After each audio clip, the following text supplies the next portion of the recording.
Economics में subject matter यानी economics का स्कोप, क्या इसका सब्जेक्ट मैटर है, आइए इस पे बात करते हैं। हम जब माइक्रो इकोनॉमिक्स की बात करते हैं तो इसका सब्जेक्ट मैटर क्या होगा।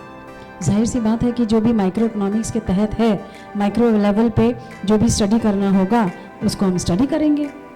मसला इकोनॉमिक्स का है।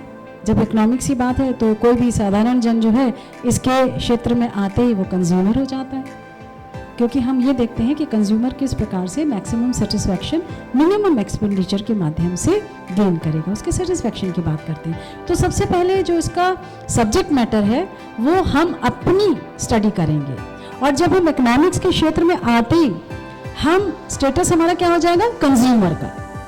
तो एक तो सब्जेक्ट मैटर है कंजम्पशन, कंज्यूमर, और जब हम कंज्यूम करेंगे तो जाहिर सी बात है हमें कोई चीज़ें चाहिए होंगी तभी तो हम कंज्यूम करेंगे। तो हम अगर दूसरे पक्ष को देखें तो दूसरा सब्जेक्ट मैटर क्या होगा, प्रोड्यूसर, प्रोडक्शन।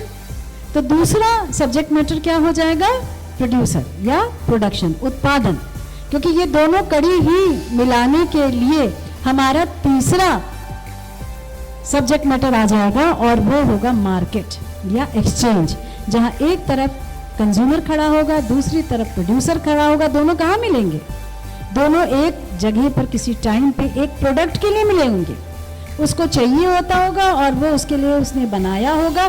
तो एक जगह जहाँ पर ये लोग आके आदान प्रदान करेंगे, जगह से मतलब कोई एक सीमित स्थान पर नहीं है, माने जहाँ पर दोनों का मंतव्य ये होगा कि मैंने तुम्हारे लिए बनाया है, और जिसको कि वो चीज़ उपभोग करनी होगी वो किसी सर्टेन प्राइस एंड प्लेस और टाइम पे उसका उपभोग करेगा।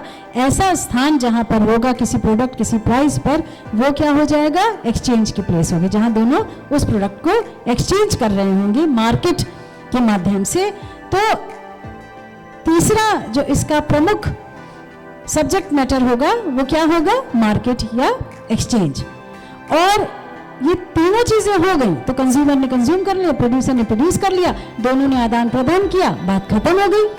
बात खत्म नहीं हुई, वो जो चीज बनी है, प्रोडक्ट बनी है, उसको बनाने में जो लोग लगे हैं उनकी भी तो पहले माइक्रो स्टडी कर ली। माइक्रो इकोनॉमिक्स के तहत कौन कौन लगा होगा, एक लैंड लगा होगा, भूमि जरूर लगी होगी, क्योंकि कोई भी चीज बनाएंगे वो किसी जगह पे बनाएंगे, तो भूमि की रेंट की बात करेंगे। और अकेले भूमि कुछ नहीं कर सकती जब तक कि इसमें ह्यूमन पावर, ह्यूमन रिसोर्स यानी लेबर न लगा हो, तो वेजेस की बात कर लेंगे, लेबर की बात कर लेंगे। और किसी भी चीज को बनाने में आप जानते हैं जब तक कैपिटल की जरूरत किसी भी रूप में हो उसकी बात करेंगे, इंटरेस्ट की बात करेंगे, और सब को जोड़ने वाला कौन होगा, एंटरप्रेन्योर है। एंटरप्रेन्योर का कम से कम उसको अपना थोड़ा सा प्रॉफिट चाहिए होगा ना, तो उसकी बात कर लेंगे। माइक्रो इकोनॉमिक्स में ये सारी चीजें हम एक यूनिट के तहत बात करेंगे, ताकि जो चीज हम शुरू में बेसिक रूप में एक यूनिट से समझ जाएंगे, बाद में हमको वृहत रूप से, समष्टि रूप से समझने में बहुत आसान हो जाता है। तो हमारा जो चौथा सब्जेक्ट मैटर होगा वो होगा डिस्ट्रीब्यूशन। ये सारे लोग, वितरण जिसमें बाकी रह गई, जो कि हमने वो वस्तु भेजी थी ना, उससे जो प्रोड्यूसर को जो टोटल उसकी इनकम हुई, जो उसके पास आउटले आया, जो रेवेन्यू हुआ, वो इन सब में बंटना अभी रह गया है। किन सब में, लैंड में, लेबर में, कैपिटल में, और ऑफ कोर्स एंटरप्रेन्योर हिमसेल्फ, तो ये भी उसके दायरे में आता है।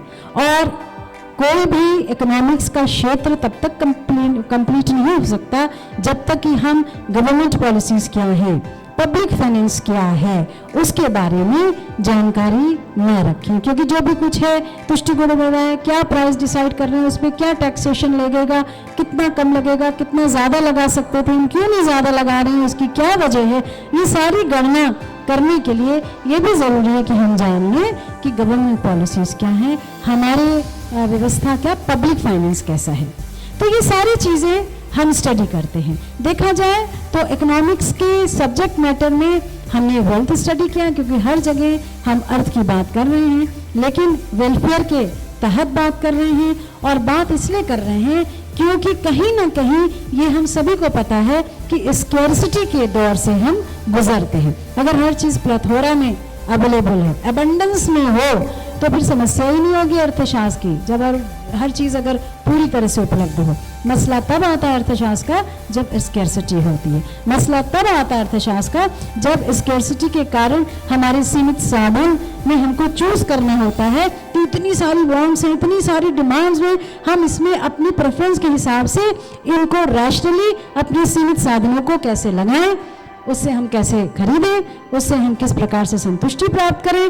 जब हम इन सभी परिप्रेक्ष्यों में, इन सभी मसलों में जब हम चिंतन मनन कर रहे होंगे तो ये सारे के सारे जो कि अर्थव्यवस्था के तहत आर्थिक रूप जिसका हो जाए, जहाँ पर अर्थ का शास्त्र हो, जहाँ पर धन का अध्ययन हो किसी भी रूप में, उपभोग के रूप में, उत्पादन के रूप में, मार्केट के रूप में, डिस्ट्रीब्यूशन के रूप में या पब्लिक फाइनेंस के रूप में, वो सभी कुछ कहाँ आ जाएगा, अर्थशास्त्र का विषय सामग्री है। तो इतना लंबा चौड़ा स्कोप है अर्थशास्त्र के अध्ययन का। आप चाहें तो इसको और अच्छे से समझने के लिए मेरी किताब माइक्रो इकोनॉमिक्स देख सकते हैं। उसमें आपको बहुत अच्छे डेमोन्स्ट्रेशंस के माध्यम से, इलस्ट्रेशंस के माध्यम से सारी चीज़ें समझ आ जाएंगी।